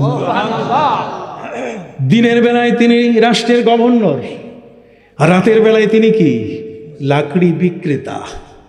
কতক্ষণ লাকড়ি বিক্রেতা হিসাবে একজন রাষ্ট্রের প্রধান যদি দুয়ারে দুয়ারে ঘুরে, আমরা হলে তো তারে খুব ইনসাল্ট করবো। এটা হইল, এটা বুঝে না কিছু। কথা বুঝে গেছে? এটা বুঝে না কিছু, তারে আমরা এই সেই কইয়া নানা ধরনের বাজে মন্তব্য। আর ফেসবুক যদি ওই সময় থাকতো তাহলে তো বিপদ। এখনকার ফেসবুক তো দুনিয়ার সবচেয়ে বড় গুনায় কবিরা করার একটা জায়গা, কতক্ষণ না। আমি বক্তব্য দিচ্ছি, দেখবেন আমাকে নিয়ে কত তানশাট, শেষ নাই। এত গুনায় কবিরা হচ্ছে যে আল্লাহর গজব, ভূমিকম্প কেন আরো বোধহয় কিছু আসতেছে। ফারতাকিবু ইনদা যালিকা রিহান হামরা ওয়া জালজালাতান ওয়া মাসখান ওয়া কাযাফান। কথা বুঝে গেছে? আল্লাহর পক্ষ থেকে গজব রেডি হয়ে আছে। তসবির সুতা ছিঁড়ে গেলে যেমন দানাগুলো টপ টপ করে পড়ে, ঠিক আল্লাহর গজব অপেক্ষা করছে, ঠিক এরকম টপ টপ করে পড়া শুরু করছে। কথা বুঝতে পারছেন? বাঁচা মুশকিল। তওবার দিকে আসা ছাড়া আর কোনো উপায়। যখনই তওবার কথা বলবো তখনই তো আপনি বলবেন কিসের তওবা? আবার তওবা করলে তো পীর সাহেবের পাগড়ি ধরা লাগবে। আরে বেটা, পাগড়ি ছাড়া বাঁচবা কেমনে? ইয়াদুল্লাহি ফাওকা আইদিহিম। যারা পাগড়ি ধরেন, পাগড়ি যারা দেন, বায়াত যারা করেন, তাদের হাতের উপরে আল্লাহর হাত। যেমন সুবহানাল্লাহ, ইয়াদুল্লাহি ফাওকা আইদিহিম। পবিত্র কোরআন মজিদে আল্লাহ পাক রব্বুল আলামিন বলেন, ওয়ামা রামাইতা ইদ রামাইতা ওয়ালাকিন্নাল্লাহ রামা। হে নবী, হিজরতের মুহূর্তে নিজের ঘর থেকে বের হওয়ার সময় যখন কাফেররা টের পেল আপনি দেশ ছেড়ে চলে যাচ্ছেন, হিজরত করতেছেন, তখন ওরা সবাই মিলে ডাকাডাকি করে সব নেতারা চতুর্দিকে আপনাকে আপনার বাড়ি ঘিরে ফেলল। আপনি ওই মুহূর্তে বলেন, মাবুদ এখন কি করব আমি? তখন আমি বললাম, হে নবী, আপনার পায়ের পাশে যে মাটি আছে সেই ধুলাগুলো হাতে নিয়ে ছড়ে মারেন। আমি বাতাসকে নির্দেশ দিয়েছি, যারা চতুর্দিকে আপনাকে ধরার জন্য চোখ খাড়া করে আছে, ওই খাড়া চোখের মধ্যে ধুলা যাইয়া চোখ অটোমেটিক লক করে দিবে, একেবারে বন্ধ। আপনাকে তারা দেখবে না, আপনি ফাঁকে বাইর হয়ে চলে আসেন। এই বিশ্বাসটুকু সৃষ্টি করে আধ্যাত্মিকতা। কতক্ষণ না? এই বিশ্বাসটুকু না হলে আপনি কোনোদিন ইমানের উপরে দাঁড়িয়ে থাকতে পারতেন না, পারবেন না। এই বিশ্বাসটুকু না হলে এই অলিয়া উলিয়ারা, এই দেশ, যে দেশে হিন্দু, যে দেশে সনাতনী ধর্মের মানুষের রাজত্বের এত প্রভাব ছিল, যেখানে মুসলমানের কালেমার উচ্চারণ ছিল একটি দুঃস্বপ্ন, আর সে জায়গায় আজকে প্রায় 4 লক্ষের মতো মসজিদে আজান হচ্ছে। সুবহানাল্লাহ বলেন। আধ্যাত্মিক বিশাল রুহের শক্তি নিয়ে তারা এসছেন। তাদের দেহ যতটুকু কাজ করেছে তাদের চেয়ে কয়েক কোটি গুণে পাওয়ারফুল হয়ে তাদের রুহ কাজ করেছে। তাদের রুহানি শক্তি তাদের ঈমানকে এত বড় বলিয়ান করে ফেলেছে যে তারা এই সমস্ত কাউকে কখনো পরোয়া করেন নাই।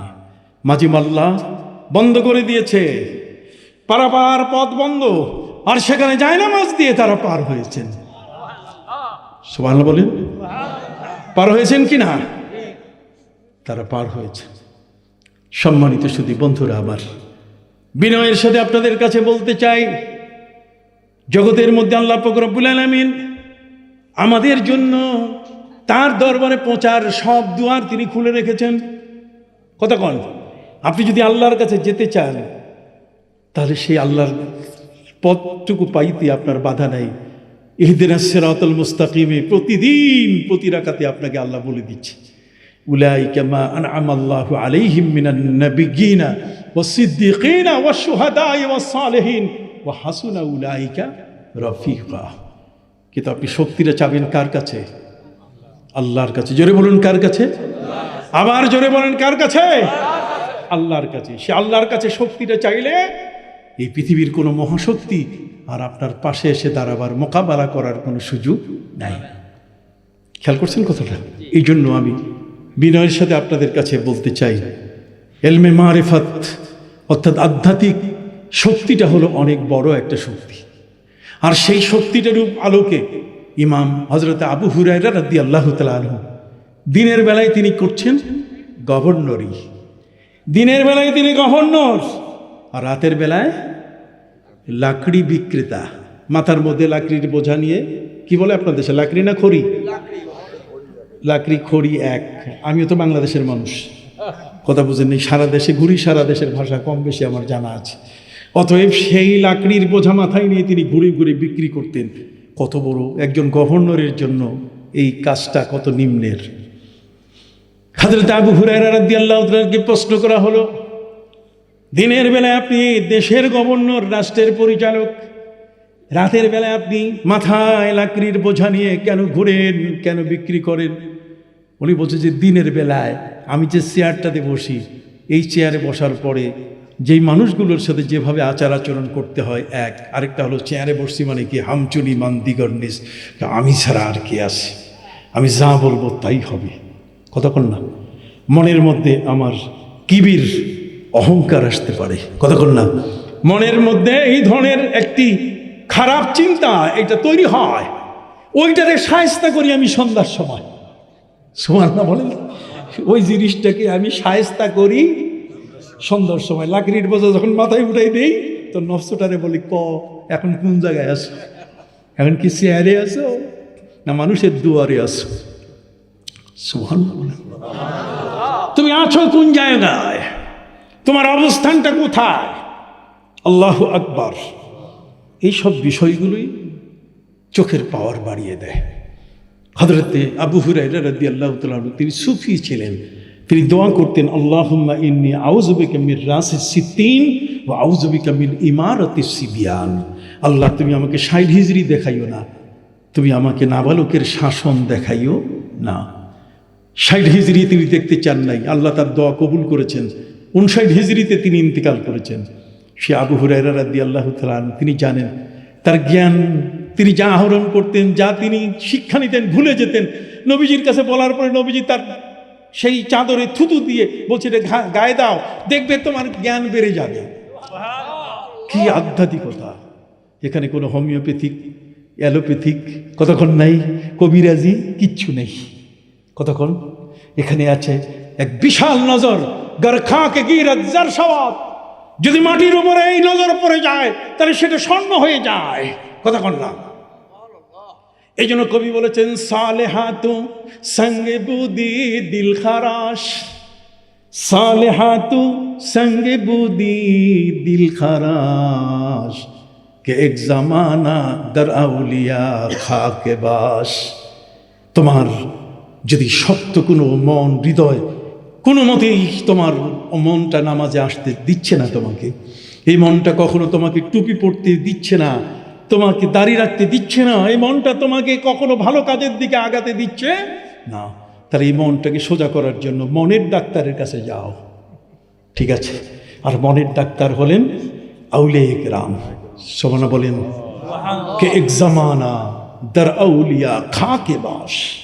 মাটির উপরে গিয়ে বসো, তার কাছে তুমি মাটি হয়ে যাও। তার মানে তুমি কি জানো, আজবাহারা কৈশবসর সবজ সং, আজবাহারা কৈশবসর সবজ সং, খাক সুতা গুলবুরায়াতে রং বেরং, খাক সুতা গুলবুরায়াতে রং বেরং। তুমি যদি পাথরের উপরে বীজ দাও, জীবনে কোনোদিন সেখান থেকে তুমি কোনো গাছ দাঁড় করাতে পারবে না, সেখানে বীজ থেকে কোনোদিন তোমার গাছ অঙ্কুরিত হবে না। আর যদি বীজটা মাটির ভিতরে ঢুকাই দাও, তাহলে মাটির সাথে তার এক বন্ধন, ভালোবাসা তৈরি হলে সেখান থেকে এক নতুন গাছ গজিয়ে উঠবে। অতএব আল্লাহর ওলিদের কাছে তুমি যাও, তাদের সাথে ভালোবাসা। হযরত মাওলানা দেলোয়ার হোসেন রহমতুল্লাহ আলাইহি, তিনি সারসিনায় যেতেন। কি বলেন, ঠিক না? সারসিনার সদ্য পীরে মরহুম বাহরে শরীয়ত শাহ হযরত মুহিবুল্লাহ রহমতুল্লাহ আলাইহি এই বাংলাদেশে একটি বিপ্লব ঘটিয়ে দিয়েছেন, আর সেটা হলো দিনিয়া মাদ্রাসা। কথা বোঝেন নাই? মিলাদ নাই, কিয়াম নাই, বুঝেন নাই? তারপরে নবীর রওজায় যাওয়া যাবে না, হ্যাঁ, তারপরে আরো কত কিছু, আমিন জোরে বলতে হবে, মাইয়া মানুষের মাথায় বুকে হাত বাঁধতে হবে, কথা বল না, এই জায়গা। এই সমস্ত কর্মকাণ্ড আজ আমাদের সমাজের মধ্যে ব্যাপকভাবে শুরু হয়েছে। কিছু মোল্লা আমাদের হাদিসগুলোকে জাল বানায়, আর তাদের জালগুলোকে আমাদের সামনে সহিহ হাদিস বলে উল্লেখ করে। কতক্ষণ না? এই জন্য আমি আপনাদের খেদমতে বলছি, সাবধান, বি কেয়ারফুল। এই মাহফিলে আপনারা এসছেন, আজকের যে আলোচনা ওলামা ইকরাম একের পর এক করে যাচ্ছেন, এগুলো সাথে নিয়ে যাবেন। এটাও একটা মাদ্রাসা, এটাও একটা ক্লাস। কি বলেন, ঠিক না? এটাও একটা শেখার জায়গা। এখানে এসে এই জ্ঞানটার মাধ্যমে আমরা যেন আলোকিত হতে পারি। আল্লাহ যেন কবুল করেন, সকলে বলুন আমিন। সম্মানিত সুধী, আমি আয়াত পড়েছি, ফাআম্মা মান তাগা ওয়া আসারাল হায়াতাদ দুনিয়া। দুনিয়ার পিছনে দৌড়াইলে সেখানে বলা হয়েছে ওয়া তালিবুহা কিলাব, দুনিয়ার পিছনে দৌড়ায় যে ওটা কুত্তা, ওটা ভালো মানুষ না। সোজা কথা, দুনিয়ার টাকা, দুনিয়ার পয়সা, দুনিয়ার সম্মান, দুনিয়ার সম্পদ, দুনিয়াকে নিয়ে যারা পিছনে দৌড় দেয়, আমার নবী সাল্লাল্লাহু আলাইহি ওয়াসাল্লাম বলেছেন সে কি একটা কুকুর। ও তালিবুহা কিলাব। আমরা কি সেটা হব? হাত উঁচু করে বলেন, আমরা কি সেটা হব? আমরা এখন থেকে নামাজি হব কিনা? এখন থেকে আমরা দিনদার হব কিনা? পরেজগার হব কিনা? আমরা হব তো, তাই না? আমাকে যে সময় দেওয়া হয়েছে হুজুর কেবলা ওনাকে নিয়ে আসে, তাই না? আমি সময় লঙ্ঘন করতে চাই না, ওনারা আমাদের মুরব্বী, কথা বুঝতে পারছেন? আমি এই আয়াতের ছোট দিয়ে একটা ব্যাখ্যা দিয়ে আমি হুজুর আসা পর্যন্ত দুটো কথা বলি। কি বলেন? শুনতে রাজি আছেন?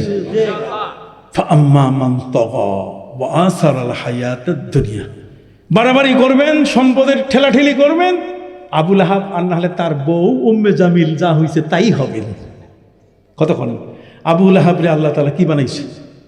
তাকে তাউন প্লেগ রোগ দিয়ে গ্রাম থেকে তাড়া করে মরুভূমিতে এমনভাবে পাঠাই দিছে, নবীজির সাথে বেয়াদবি করার কারণে মরার সময় এক চামচ পানিও তার কপালে জুটে।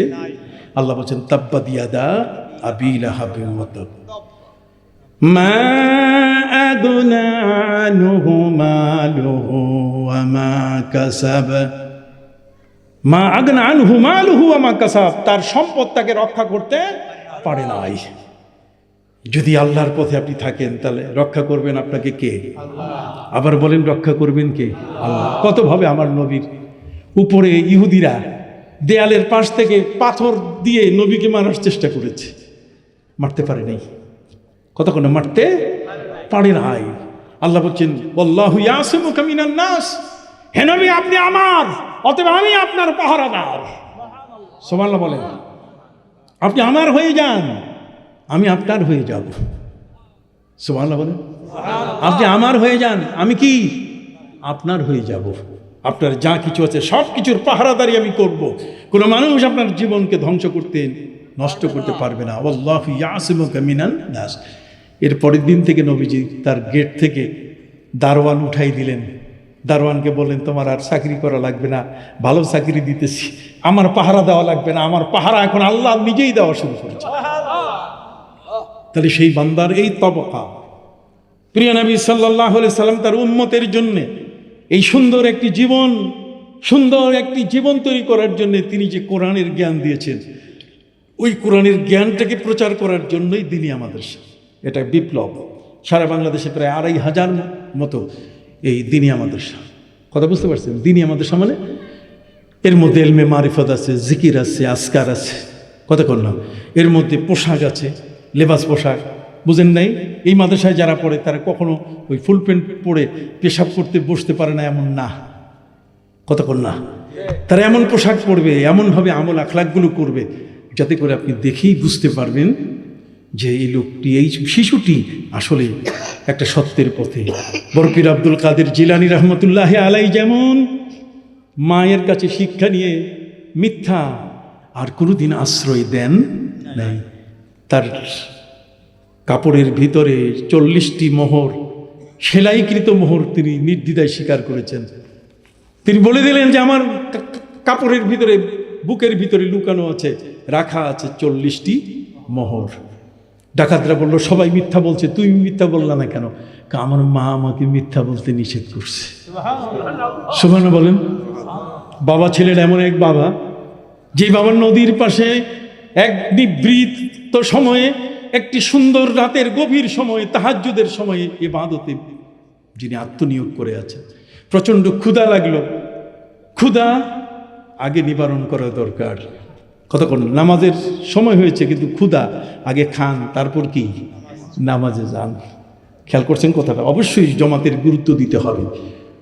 তিনি দেখলেন যে নদীর পাশে এই গভীর রাতে, তখন তার এইরকম বনানী আর গুলশানের রেস্তোরাঁ সারা রাত ব্যাপী ঢিং ঢাং আওয়াজ দিয়ে বেঁচেছিল তা তো নয়, কথা বোঝেন নেই। তিনি দেখলেন নদীতে একটা আপেল ভেসে যাচ্ছে, সে আপেল ফলটা খেলেন, ভালো কথা, তিনি খেয়েছেন, এরপরে তার কিছু নাই। কিন্তু তার মনে দেখা দিল যে আমি ফলটা খেয়েছি, ফলটা কার, এটা কোন মালিকের, আমি তো তার অনুমতি নেই নাই।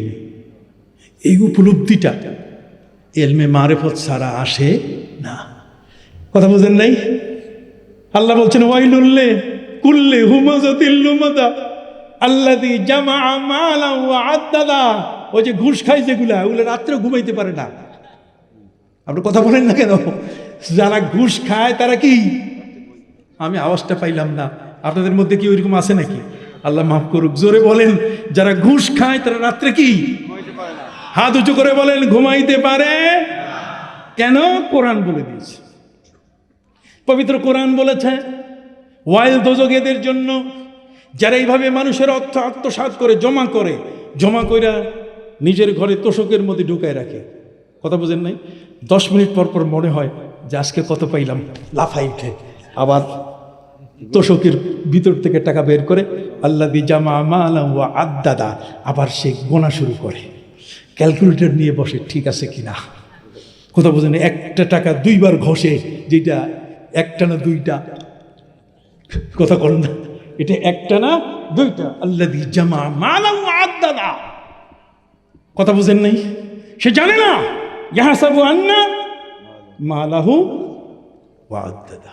সম্মানিত সুধী, সে জানে না যে এই গণনাটা তার জন্য কত ভয়ঙ্কর। কথা বুঝতে পারছেন? সম্মানিত সুধী, তারপরে একটু চোখে আসার পর আবার মনে হয় কিরে কত পাইলাম দেখি, আবার লাফাই উঠে, ঘুমায় না। এই ঘুষখোর রাত্রে কি ঘুমায় না, সুদখোর ঘুমায় না, সন্ত্রাসী ঘুমায় না। কথা বলেন? ঠিক এরকম ভাবে মানুষের অর্থ আত্মসাৎকারী, সম্পদ লোপাটকারী, ব্যাংক ডাকাত, এরা কখনো ঘুমাইতে পারে না। এরা নিজেরা যুদ্ধ করে মরে যায়, এই জমিন তাদেরকে গ্রহণ করে না। ওয়ালা তুফসিদু ফিল আরদি বাদা ইসলাহিহা। আল্লাহ তাআলা জমিনটাকে বড় মহাপবিত্র করে সৃষ্টি করেছেন। এই জমিনের সৃষ্টি, এটি আল্লাহর এমন এক মহান সৃষ্টি, যেই জমিনের প্রতিটি বিন্দুতে বিন্দুতে যে দানাটা আপনি দিবেন, সে দানাটা একটা সুন্দর চমৎকার ফলের গাছ হয়ে দাঁড়ায়। ঠিক কিনা? এর ভিতরে সব কিছু আপনার সম্পদ দেওয়া হয়েছে, কোনোটাই আপনার জন্য বাকি রাখা হয়। যা দিবেন, আলু দিবেন, আলুর স্বাদ নিয়ে বের হচ্ছে, কচু দিবেন, কচুর স্বাদ নিয়ে বের হচ্ছে। কতক্ষণ? আমের গাছ লাগাবেন, আমের স্বাদ কি চমৎকার, কারো স্বাদের সাথে কারো স্বাদের কোনো মিল নাই। কত বড় এনজয় সেটি আল্লাহ দিচ্ছেন, আপনি কি এগুলো বুঝবেন না? অতএব আপনি যদি পৃথিবীর এই সমস্ত জিনিস, এই ধান্দা, এগুলোর মধ্যে যদি আপনি মেতে থাকেন, তাহলে ফাইনাল জাহিমা হিয়াল মাওয়া, জাহান্নাম আপনার ঠিকানা হবে। ওয়া আম্মা মান খাফা মাকাম রাব্বিহি ওয়া নাহান নাফসা আনিল হাওয়া। আর যদি কেউ আল্লাহকে ভয় করে, কাকে? তার রব কত বড় শক্তিধর, তার রব ফেরাউনের মতো বিশাল শক্তিধর, টাকাওয়ালা, শক্তিওয়ালা, কতক্ষণ না, সম্পদওয়ালা বাহিনী কত তার ছিল, সব সৈন্য সামন্ত নিয়ে যে বেঁচে ছিল, আল্লাহ তাআলা তারে ধইরা পানিতে চুবাইয়া শুটকি বানায় রাখছেন। ক্ষমতাকার আল্লাহ বলছেন ওয়া কুল্লান আখাযনা বিযামবি ফামিনহুম মান আরসালনা আলাইহি হাসিবা ওয়া মিনহুম মান আখাযাতহুমুস সাইহা ওয়া মিনহুম মান আগরাকনা। কতক্ষণ না? আল্লাহ পবিত্র কোরআন মজিদে বলছেন পাপ কোনোদিন তাকে ছাড়বে না। আমরা কি পাপী হব? হাত উঁচু করে বলেন পাপী হব। ওয়া কুল্লান আখাযনা বিযামবি, আল্লাহ বলছেন আমি পাপীকে পাকড়াও করবই। ফামিনহুম মান আরসালনা আলাইহি হাসিবা, আমি কারো উপরে আগুনের বৃষ্টি দিয়ে তাদেরকে মেরে ফেলবো। কতক্ষণ না? আবার কেউ তেমন আছে বজ্রনীনাদ কঠিন আওয়াজ দিয়ে কানের পর্দা ফাটাইয়া পৃথিবী থেকে বিদায় করে দেব। অমিনহুম মান আগরাকনা। কতক্ষণ না?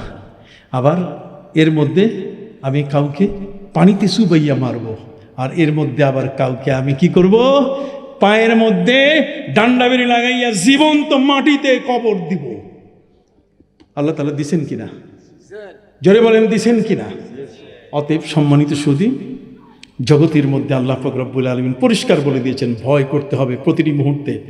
আপনার এই ভয়টাকে কোনোদিন বাকি রাখা যাবে না, ভয়টাকে নগদ রাখতে হবে। কতক্ষণ না? ভয়টা কি নগদ। বিচারের মঞ্চে বসবেন, ভয়টা অন্তরে থাকবে। আপনি আদালতে যাবেন, ভয়টা মন্ত্রে থাকবে।